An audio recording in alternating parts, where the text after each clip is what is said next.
விவசாயிகள் அனைவருக்கும் வணக்கங்க. இந்த வீடியோவில் நம்ம பருத்திக்கு மேலுரம் இடுதல் மற்றும் நுண்ணூட்டச்சத்து பற்றாக்குறையை நீக்குதல் பற்றி பார்ப்போம்.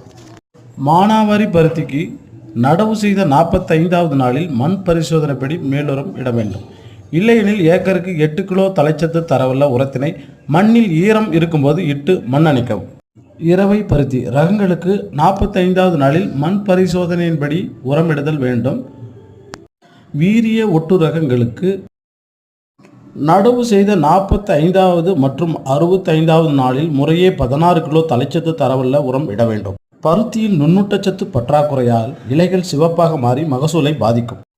இதற்கு நடவு செய்த 50வது மற்றும் 80வது நாட்களில் மக்னீசியம் சல்பேட் 0.5%, யூரியா 1% மற்றும் ஜிங்க் சல்பேட் 0.1% கலந்த கரைசலை இலைகளின் மீது தெளிக்க வேண்டும். நன்றி.